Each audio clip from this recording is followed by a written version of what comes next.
ನಮಸ್ಕಾರ. ನಾವೆಲ್ಲರೂ ನಮ್ಮ ಜೀವನದಲ್ಲಿ ಒಮ್ಮೆಯಾದರೂ ರೈಲಿನಲ್ಲಿ ಪ್ರಯಾಣಿಸಿಯೇ ಇರುತ್ತೇವೆ ಅಲ್ವಾ? ಇದು ನಮ್ಮ ದೈನಂದಿನ ಜೀವನದ ಒಂದು ಭಾಗ. ಆದರೆ ಆ ಬೃಹತ್ ಯಂತ್ರಗಳ ಹಿಂದೆ ಅಡಗಿರುವ ಅದ್ಭುತ ತಂತ್ರಜ್ಞಾನ ಮತ್ತು ಎಂಜಿನಿಯರಿಂಗ್ ರಹಸ್ಯಗಳ ಬಗ್ಗೆ ಎಂದಾದರೂ ಯೋಚಿಸಿದ್ದೇವಾ? ಸರಿ, ಇಂದಿನ ಈ ಆಳವಾದ ವಿಶ್ಲೇಷಣೆಯಲ್ಲಿ ಭಾರತೀಯ ರೈಲ್ವೆಯ ಕುತೂಹಲಕಾರಿ ಪ್ರಪಂಚದೊಳಗೆ ಇಣುಕಿ ನೋಡೋಣ. ಪ್ರತಿದಿನ ನಮ್ಮನ್ನು ಸುರಕ್ಷಿತವಾಗಿ ಕರೆದೊಯ್ಯುವ ಆ ಅಗಾಧ ಯಂತ್ರಗಳ ಹಿಂದಿನ ಅಚ್ಚರಿಯ ರಹಸ್ಯಗಳನ್ನು ಡಿಕೋಡ್ ಮಾಡೋಣ ಬನ್ನಿ. ಆರಂಭದಲ್ಲೇ ಎಲ್ಲರಿಗೂ ಕಾಡುವ ಒಂದು ಸಾಮಾನ್ಯ ಪ್ರಶ್ನೆಯಿಂದಲೇ ಶುರು ಮಾಡೋಣ. ರೈಲ್ನ ಕೊನೆಯ ಡಬ್ಬಿಯ ಮೇಲೆ ಯಾವಾಗ್ಲೂ ಒಂದು ದೊಡ್ಡ ಎಕ್ಸ್ ಗುರುತು ಇರುವುದನ್ನು ನೀವು ಗಮನಿಸಿಯೇ ಇರುತ್ತೀರಿ. ಅದು ಸುಮ್ನೆ ಪೇಂಟ್ ಮಾಡಿದ ವಿನ್ಯಾಸ ಅಂತ ಅನ್ಕೊಂಡಿದ್ದೀರಾ? ಖಂಡಿತ ಅಲ್ಲ. ಅದೊಂದು ಅತ್ಯಂತ ಪ್ರಮುಖವಾದ ಸುರಕ್ಷತಾ ಸಂಕೇತ. ರೈಲು ವೇಗವಾಗಿ ಚಲಿಸುತ್ತಿರುವಾಗ ಕೆಲವೊಮ್ಮೆ ತಾಂತ್ರಿಕ ದೋಷದಿಂದ ಡಬ್ಬಿಗಳ ನಡುವಿನ ಸಂಪರ್ಕ ಕಡಿತಗೊಂಡು ಕೆಲವು ಡಬ್ಬಿಗರು ಹಿಂದೆಯೇ ಉಳಿದುಬಿಡುವ ಅಪಾಯವಿರುತ್ತದೆ. ಆ ದೊಡ್ಡ ಎಕ್ಸ್ ಗುರುತು ಸ್ಟೇಷನ್ ಮ್ಯಾನೇಜರ್ಗಳಿಗೆ ಒಂದು ಸ್ಪಷ್ಟ ಸಂದೇಶ ನೀಡುತ್ತದೆ. ಅಂದರೆ ಇಡೀ ರೈಲು ಯಾವುದೇ ಡಬ್ಬಿಯನ್ನು ಬಿಡದೆ ಸಂಪೂರ್ಣವಾಗಿ ಬಂದಿದೆ ಎಂದು ಖಚಿತಪಡಿಸುತ್ತದೆ. ಈಗ ಈ ಬೃಹತ್ ಸಂಖ್ಯೆಯನ್ನು ಒಮ್ಮೆ ಊಹಿಸಿಕೊಳ್ಳಿ. 2,40,00,000.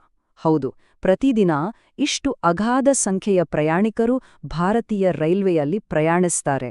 ಅಂದ್ರೆ ಆಸ್ಟ್ರೇಲಿಯಾದಂತಹ ಇಡೀ ದೇಶದ ಜನಸಂಖ್ಯೆಯನ್ನು ಪ್ರತಿದಿನ ರೈಲಿನಲ್ಲಿ ಸಾಗಿಸಿದಂತೆ. ಇಷ್ಟು ದೊಡ್ಡ ಮಟ್ಟದ ಜನಸಂದಣಿಯನ್ನು ಪ್ರತಿದಿನ ಸುರಕ್ಷಿತವಾಗಿ ನಿರ್ವಹಿಸುವುದು ಸಾಮಾನ್ಯ ವಿಷಯವೇ ಅಲ್ಲ.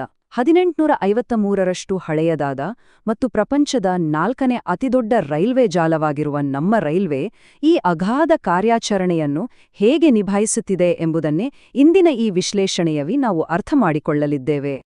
ಮೊದಲಿಗೆ ರೈಲಿನ ಹೊರಭಾಗದ ವಿನ್ಯಾಸದ ಬಗ್ಗೆ ಇರುವ ಕೆಲವು ಸಾಮಾನ್ಯ ತಪ್ಪು ಕಲ್ಪನೆಗಳು ಮತ್ತು ನೈಜ ಸತ್ಯಗಳನ್ನು ನೋಡೋಣ. ಹಳೆಯ ರೈಲುಗಳನ್ನು ನೋಡಿದಾಗ ಡಬ್ಬಿಗಳ ನಡುವೆ ಇರುವ 2 ದೊಡ್ಡ ಪ್ಯಾಡ್ಗಳಂತಹ ರಚನೆಗಳು ಗಮನಕ್ಕೆ ಬರುತ್ತವೆ. ಬಹಳಷ್ಟು ಜನ ಅಂದುಕೊಳ್ಳೋದು ಅವು ಡಬ್ಬಿಗಳನ್ನು ಜೋಡಿಸುವ ಕಾಂತಗಳು ಅಥವಾ ಮ್ಯಾಗ್ನೆಟ್ಗಳು ಅಂತ. ಆದರೆ ವಾಸ್ತವದಲ್ಲಿ ಅವು ಮ್ಯಾಗ್ನೆಟ್ಗಳೇ ಅಲ್ಲ. ಅವುಗಳನ್ನು ಸೈಡ್ ಬಫರ್ಸ್ ಎಂದು ಕರೆಯಲಾಗುತ್ತದೆ. ಇವು ನಮ್ಮ ವಾಹನಗಳಲ್ಲಿರುವ ಸಸ್ಪೆನ್ಷನ್ನಂತೆ ಕೆಲಸ ಮಾಡುತ್ತವೆ. ಅಂದ್ರೆ ಕುಲುಕಾಟವನ್ನು ಕಡಿಮೆ ಮಾಡುತ್ತವೆ. ಆದರೆ ಅಪಘಾತದ ಸಮಯದಲ್ಲಿ ಈ ಬಫರ್ಗಳಿಂದಾಗಿ ಡಬ್ಬಿಗಳು ಒಂದರ ಮೇಲೊಂದು ಹತ್ತಿಕೊಳ್ಳುವ ಅಪಾಯವಿತ್ತು. ಹೀಗಾಗಿ ಈಗ ಇವುಗಳ ಬದಲಿಗೆ ಅತ್ಯಂತ ಸುರಕ್ಷಿತವಾದ ಸೆಂಟರ್ ಹುಕ್ ವ್ಯವಸ್ಥೆಯನ್ನು ತರಲಾಗುತ್ತಿದೆ. ಇದರಿಂದ ಡಬ್ಬಿಗಳು ಹಳಿ ತಪ್ಪಿದ್ರೂ ಒಂದರ ಮೇಲೊಂದು ಹತ್ತುವುದು ತಪ್ಪುತ್ತದೆ. ಇನ್ನು ರೈಲಿನ ಮೇಲ್ಛಾವಣಿಯ ಮೇಲೆ ಸ್ಪೀಕರ್ಗಳಂತೆ ಕಾಣುವ ಕೆಲವು ರಂಧ್ರಗಳಿರುವ ಸಾಧನಗಳನ್ನು ನೋಡಿರಬಹುದು. ಅವು ಹಾಡುಗಳನ್ನು ಪ್ರಸಾರ ಮಾಡುವ ಸ್ಪೀಕರ್ಗಳಂತೂ ಖಂಡಿತ ಅಲ್ಲ. ಬದಲಿಗೆ ಅವು ರೂಫ್ ವೆಂಟಿಲೇಟರ್ಗಳು. ಜನಸಂದಣಿಯಿಂದ ಕೂಡಿದ ಡಬ್ಬಿಯೊಳಗಿನ ಬಿಸಿ ಗಾಳಿಯನ್ನ ಹೊರಹಾಕಲು ಇವು ಸಹಾಯ ಮಾಡುತ್ತವೆ. ಅವುಗಳ ಮೇಲಿರುವ ಆ ಛತ್ರಿಯಂತಹ ವಿನ್ಯಾಸ ಮಳೆಯ ನೀರು ಮತ್ತು ಹೊರಗಿನಿಂದ ಯಾರಾದರೂ ಎಸೆಯಬಹುದಾದ ಕಸಕಡ್ಜಿಗಳು ಡಬ್ಬಿಯೊಳಗೆ ಬರದಂತೆ ತಡೆಯುತ್ತದೆ. ಎಂಜಿನಿಯರ್ಗಳು ಎಷ್ಟೊಂದು ಸೂಕ್ಷ್ಮವಾಗಿ ಪ್ರತಿಯೊಂದನ್ನು ಯೋಚಿಸಿದ್ದಾರಲ್ವಾ? ಇಲ್ಲಿ ನನಗಂತೂ ಸದಾ ಕಾಡುತ್ತಿದ್ದ ಒಂದು ಅಚ್ಚರಿಯ ವಿಷಯವಿದೆ. ರೈಲಿನ ಮೇಲಿರುವ ವಿದ್ಯುತ್ ತಂತಿಗಳಿಗೆ ನಿರಂತರವಾಗಿ ರೈಲು ಉಜ್ಜುತ್ತಲೇ ಇರುತ್ತದಲ್ಲ, ಆದರೂ ಆ ತಂತಿಗಳು ಏಕೆ ತುಂಡಾಗುವುದಿಲ್ಲ? ಇದು ನಿಜಕ್ಕೂ ಒಂದು ಅದ್ಭುತವಾದ ಎಂಜಿನಿಯರಿಂಗ್ ಮೆದುಳು. ರೈಲಿನ ಮೇಲಿರುವ ಪ್ಯಾಂಟೋಗ್ರಾಫ್ ಎಂಬ ಆ ಸಾಧನವು ಅತ್ಯಂತ ಮೃದುವಾದ ಕಾರ್ಬನ್ ಸ್ಟ್ರಿಪ್ ಅನ್ನು ಹೊಂದಿರುತ್ತದೆ. ಇದು ತಂತಿಯೊಂದಿಗೆ ಉಜ್ಜಿದಾಗ ಕೇವಲ ಕಾರ್ಬನ್ ಪುಡಿಯಾಗಿ ತಂತಿಗಳು ಕಪ್ಪಾಗುತ್ತವೆಯೇ ಹೊರತು ಆ ದುಬಾರಿ ವಿದ್ಯುತ್ ತಂತಿಗಳಿಗೆ ಯಾವುದೇ ಹಾನಿ ಆಗುವುದಿಲ್ಲ. ಅಂದರೆ ಈ ಸಣ್ಣ ಕಾರ್ಬನ್ ಸ್ಟ್ರಿಪ್ ಇಡೀ ರೈಲ್ವೆ ಜಾಲದ ನಿರ್ವಹಣಾ ವೆಚ್ಚವನ್ನು ಎಷ್ಟರ ಮಟ್ಟಿಗೆ ಉಳಿಸುತ್ತಿದೆ ಅನ್ನೋದನ್ನೊಮ್ಮೆ ಯೋಚಿಸಿ. ಸರಿ, ಹೊರಭಾಗದ ಕಥೆ ಆಯ್ತು. ಈಗ ರೈಲಿನ ಒಳಗಡೆ ಬರೋಣ. ಡಬ್ಬಿಯ ಒಳಗಿನ ಜಗತ್ತು, ತಂತ್ರಜ್ಞಾನ ಮತ್ತು ಕೆಲವು ಅಚ್ಚರಿಯ ಸತ್ಯಗಳನ್ನು ತಿಳಿಯೋಣ. ಹಿಂದೆಲ್ಲ ಒಂದು ತಮಾಷೆಯ ಸಂಗತಿ ನಡೆಯುತ್ತಿತ್ತು. ಕೆಲವರು ರೈಲಿನಲ್ಲಿದ್ದ ಫ್ಯಾನ್ ಅಥವಾ ಬಲ್ಬ್ಗಳನ್ನು ಕದ್ದು ಮನೆಗೆ ಒಯ್ಯುತ್ತಿದ್ದರಂತೆ. ಆದ್ರೆ ಅವು ಮನೆಯಲ್ಲಿ ಕೆಲಸ ಮಾಡುವುದೇ ಇಲ್ಲ. ಯಾಕೆ ಗೊತ್ತಾ? ನಮ್ಮ ಮನೆಗಳಲ್ಲಿ ಎಸಿ ಕರೆಂಟ್ ಇದ್ರೆ ರೈಲಿನ ಉಪಕರಣಗಳು ಡಿಸಿ ಕರೆಂಟ್ನಲ್ಲಿ ಕಾರ್ಯನಿರ್ವಹಿಸುವಂತೆ ವಿನ್ಯಾಸಗೊಳಿಸಲಾಗಿರುತ್ತದೆ. ಇನ್ನೊಂದು ಪ್ರಮುಖ ಎಚ್ಚರಿಕೆಯ ವಿಚಾರವೆಂದರೆ, ರೈಲಿನಲ್ಲಿ ರಾತ್ರಿಯಿಡೀ ಮೊಬೈಲ್ ಅಥವಾ ಲ್ಯಾಪ್ಟಾಪ್ ಚಾರ್ಜ್ ಮಾಡೋದ್ರಿಂದ ಈ ಡಿಸಿ ಪವರ್ನ ಕಾರಣ ಸಾಧನಗಳು ಅತಿಯಾಗಿ ಬಿಸಿಯಾಗಿ ಹಾಳಾಗೋ ಅಪಾಯವಿರುತ್ತದೆ. ಆದ್ರಿಂದಲೇ ರಾತ್ರಿ ವೇಳೆ ಚಾರ್ಜಿಂಗ್ ಸಾಕೆಟ್ಗಳನ್ನು ಆಫ್ ಮಾಡೋದು ಅತ್ಯಂತ ಸುರಕ್ಷಿತ. ರೈಲಿನ ಡಬ್ಬಿಗಳ ಹೊರಗೆ ಬರೆದಿರುವ ಈ 5 ಅಂಕಿಯ ನಂಬರ್ಗಳ ಹಿಂದೆಯೂ ಒಂದು ದೊಡ್ಡ ಸೀಕ್ರೆಟ್ ಕೋಡ್ ಇದೆ. ಉದಾಹರಣೆಗೆ ಡಬ್ಬಿಯ ಮೇಲೆ 06497 ಎಂದು ಬರೆದಿದ್ರೆ ಮೊದಲ 2 ಅಂಕಿಗಳು ಅಂದರೆ 06 ಆ ಡಬ್ಬಿಯನ್ನು ತಯಾರಿಸಿದ ವರ್ಷವಾದ 2006 ಸೂಚಿಸುತ್ತವೆ. ಇನ್ನು ಕೊನೆಯ 3 ಅಂಕಿಗಳು ಆ ಡಬ್ಬಿಯ ವರ್ಗವನ್ನು ತಿಳಿಸುತ್ತವೆ. 1 ರಿಂದ 400ವರೆಗಿನ ಸಂಖ್ಯೆಗಳು ಎಸಿ ಕೋಚ್ಗಳನ್ನು, 401 ರಿಂದ 600 ಸಾಮಾನ್ಯ ಡಬ್ಬಿಗಳನ್ನು ಪ್ರತಿನಿಧಿಸುತ್ತವೆ. ಕೇವಲ 5 ನಂಬರ್ನಲ್ಲಿ ಇಡೀ ಡಬ್ಬಿಯ ಜಾತಕವೇ ಸಿಕ್ಬಿಡುತ್ತದೆ. ರೈಲಿನಲ್ಲಿರುವ ಎಮರ್ಜೆನ್ಸಿ ಚೈನ್ ಎಳೆದರೆ ಯಾರಿಗೂ ತಿಳಿಯೋದಿಲ್ಲ, ಮೆಲ್ಲಗೆ ಇಳಿದು ಹೋಗಬಹುದು ಎಂದು ಕೆಲವರು ಭಾವಿಸುತ್ತಾರೆ. ಆದರೆ ಅದು ಅಪ್ಪಟ ಸುಳ್ಳು. ಚೈನ್ ಎಳೆದ ತಕ್ಷಣ ಹೊರಗಿರುವ ಒಂದು ಭೌತಿಕ ವಾಲ್ವ್ ಕೆಳಗೆ ಬೀಳುತ್ತದೆ ಮತ್ತು ದೊಡ್ಡ ಶಬ್ದದೊಂದಿಗೆ ಅನಿಲ ಬಿಡುಗಡೆಯಾಗುತ್ತದೆ. ಈ ದೊಡ್ಡ ಹಿಸ್ ಶಬ್ದ ಮತ್ತು ಗಾಳಿಯ ಒತ್ತಡದಲ್ಲಿನ ಬದಲಾವಣೆಯು ತಕ್ಷಣವೇ ರೈಲು ಚಾಲಕನಿಗೆ ಮತ್ತು ರೈಲ್ವೆ ಪೊಲೀಸರಿಗೆ ಎಚ್ಚರಿಕೆ ನೀಡುತ್ತದೆ. ಯಾರು ಎಳೆದ್ರು ಅನ್ನೋದು ಕ್ಷಣಾರ್ಧದಲ್ಲಿ ಗೊತ್ತಾಗ್ಬಿಡ್ತದೆ.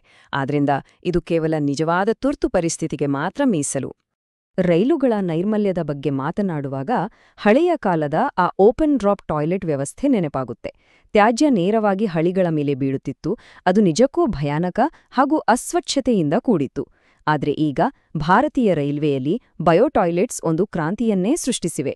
ವಿಶೇಷ ಬ್ಯಾಕ್ಟೀರಿಯಾಗಳನ್ನು ಬಳಸಿಕೊಂಡು ಮಾನವ ತ್ಯಾಜ್ಯವನ್ನು ಜೈವಿಕ ಅನಿಲ ಮತ್ತು ಕೇವಲ ನೀರಾಗಿ ಪರಿವರ್ತಿಸುವ ಈ ವ್ಯವಸ್ಥೆ ಹಳಿಗಳ ಸ್ವಚ್ಛತೆಯನ್ನು ಕಾಪಾಡುವ ಜೊತೆಗೆ ನಮಗೆಲ್ಲರಿಗೂ ಒಂದು ಉತ್ತಮ ಪ್ರಯಾಣದ ಅನುಭವವನ್ನು ನೀಡುತ್ತಿದೆ.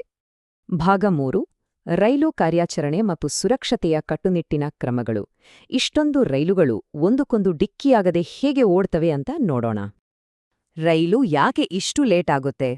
ಇದು ಬಹುತೇಕರ ಸಾಮಾನ್ಯ ದೂರು. ಆದ್ರೆ ಇದರ ಹಿಂದೆ ಬೃಹತ್ ವ್ಯವಸ್ಥಿತ ಸವಾಲುಗಳಿವೆ. ಹಳೆಯದಾಗ್ತಿರುವ ಮೂಲಸೌಕರ್ಯಗಳು ಒಂದೆಡೆಯಾದ್ರೆ, ವಿಮಾನಗಳಂತೆ ರೈಲುಗಳು ಮೋಡಗಳ ಮೇಲೆಲ್ಲ ಭೂಮಿಯ ಮೇಲೆಯೇ ಚಲಿಸ್ಬೇಕಲ್ವೇ? ಹಾಗಾಗಿ ವಿಪರೀತ ಮಳೆ, ಚಳಿಗಾಲದ ದಟ್ಟವಾದ ಮಂಜು ಮತ್ತು ಒಂದೇ ಹಳಿಯ ಮೇಲೆ ಇರುವ ವಿಪರೀತ ಟ್ರಾಫಿಕ್ ಇವೆಲ್ಲವೂ ರೈಲುಗಳ ವಿಳಂಬಕ್ಕೆ ಕಾರಣವಾಗುತ್ತವೆ. ಇದೊಂದು ಸಂಪೂರ್ಣ ಲಾಜಿಸ್ಟಿಕಲ್ ಮತ್ತು ಕಾರ್ಯಾಚರಣೆಯ ಸವಾಲಾಗಿದೆ. ಸುರಕ್ಷತೆಯ ವಿಚಾರಕ್ಕೆ ಬಂದ್ರೆ, ಇತ್ತೀಚಿನ ಅತ್ಯಂತ ದೊಡ್ಡ ಹೆಜ್ಜೆಯೆಂದ್ರೆ ಕವಚ್ ವ್ಯವಸ್ಥೆ. ರೈಲುಗಳ ಮುಖಾಮುಖಿ ಡಿಕ್ಕಿಯನ್ನು ತಪ್ಪಿಸಲು ಸಂಪೂರ್ಣವಾಗಿ ನಮ್ಮ ದೇಶದಲ್ಲೇ ಅಭಿವೃದ್ಧಿಪಡಿಸಿದ ತಂತ್ರಜ್ಞಾನವಿದು. ಇದು ಅಪಾಯದ ಮುನ್ಸೂಚನೆ ಸಿಕ್ಕ ಕೂಡಲೇ ಚಾಲಕನಿಗೆ ಎಚ್ಚರಿಕೆ ನೀಡುತ್ತದೆ. ಅಷ್ಟೇ ಅಲ್ಲದೆ ತಾನಾಗಿಯೇ ಸ್ವಯಂಚಾಲಿತವಾಗಿ ಬ್ರೇಕ್ ಹಾಕುತ್ತದೆ. ಇದೊಂದು ಅದ್ಭುತ ರಕ್ಷಾ ಕವಚ. ಆದರೆ ಇದನ್ನು ಅಳವಡಿಸುವುದು ಅಷ್ಟು ಸುಲಭವಲ್ಲ. ಕೇವಲ 1 ಕಿಲೋಮೀಟರ್ ಹಳಿಗೆ ಇದನ್ನು ಅಳವಡಿಸಲು ಬರೋಬ್ಬರಿ 50 ಲಕ್ಷ ರೂಪಾಯಿಗಳಷ್ಟು ಭಾರಿ ವೆಚ್ಚವಾಗುತ್ತದೆ. ಇನ್ನೊಂದು ವಿಚಾರ, ಆ ಹಳೆಯ ನೀಲಿ ಬಣ್ಣದ ಟ್ರೈನ್ಗಳು ಈಗೇಕೆ ಕಾಣಿಸ್ತಿಲ್ಲ ಅಂತ ಯಾವತ್ತಾದ್ರೂ ಯೋಚಿಸಿದ್ದೀರಾ? 2018ರಲ್ಲಿ ತಂದ ಪ್ರಾಜೆಕ್ಟ್ ಉತ್ಕೃಷ್ಟ್ ಎಂಬ ಯೋಜನೆಯಡಿ ಪ್ರಯಾಣಿಕರ ಸುರಕ್ಷತೆಯ ದೃಷ್ಟಿಯಿಂದ ಆ ಹಳೆಯ ನೀಲಿ ಡಬ್ಬಿಗಳನ್ನು ನಿಧಾನವಾಗಿ ತೆಗೆದುಹಾಕಲಾಗ್ತಿದೆ. ಅವುಗಳ ಜಾಗದಲ್ಲಿ ಅತ್ಯಂತ ಸುರಕ್ಷಿತವಾದ, ಉತ್ತಮ ಶಾಕ್ ಅಬ್ಸಾರ್ಪ್ಷನ್ ಹೊಂದಿರುವ ಕೆಂಪು ಮತ್ತು ಕ್ರೀಮ್ ಬಣ್ಣದ ಆಧುನಿಕ ಡಬ್ಬಿಗಳನ್ನು ತರಲಾಗಿದೆ. ಇದು ನಮ್ಮ ಸುರಕ್ಷತೆಗಾಗಿ ರೈಲ್ವೆ ಇಲಾಖೆ ತೆಗೆದುಕೊಂಡ ಒಂದು ಮಹತ್ವದ ನಿರ್ಧಾರ. ನಾವು ವಿಶ್ಲೇಷಣೆಯ ಕೊನೆಯ ಭಾಗಕ್ಕೆ ಬಂದಿದ್ದೇವೆ. ಇಲ್ಲಿ ಭಾರತೀಯ ರೈಲ್ವೆಯ ಕೆಲವು ಅಚ್ಚರಿಯ ಬೃಹತ್ ಸಾಧನೆಗಳು ಮತ್ತು ಐಷಾರಾಮಿ ಮುಖವನ್ನು ನೋಡೋಣ. 20 ಲಕ್ಷ ರೂಪಾಯಿ. ಇದು ಯಾವುದೇ ಕಾರಿನ ಅಥವಾ ಚಿನ್ನದ ಬೆಲೆಯಲ್ಲ. ಇದು ಭಾರತದ ಅತ್ಯಂತ ದುಬಾರಿ ರೈಲು ಟಿಕೆಟ್ನ ಬೆಲೆ. ಮಹಾರಾಜ ಎಕ್ಸ್‌ಪ್ರೆಸ್ ಎಂಬ ಈ ಐಷಾರಾಮಿ ರೈಲಿನಲ್ಲಿ 7 ದಿನಗಳ ಕಾಲ ಪ್ರಯಾಣಿಸುವುದು ಅಕ್ಷರಶಃ ಅರಮನೆಯಲ್ಲಿ ವಾಸಿಸಿದಂತೆಯೇ ಸರಿ. ಇದರಲ್ಲಿ ಸುಸಜ್ಜಿತ ಬಾತ್ ಟಬ್ಗಳು, ಲಿವಿಂಗ್ ರೂಮ್, ವೈಯಕ್ತಿಕ ಸಹಾಯಕರು ಎಲ್ಲವೂ ಇರುತ್ತದೆ. ರೈಲ್ವೆ ಅಂದ್ರೆ ಕೇವಲ ಸಾಮಾನ್ಯ ಜನರ ಪ್ರಯಾಣವಷ್ಟೇ ಅಲ್ಲ, ಇಂಥದ್ದೊಂದು ಅಚ್ಚರಿಯ ಐಷಾರಾಮಿ ಜಗತ್ತು ಕೂಡ ಅದರೊಳಗಿದೆ.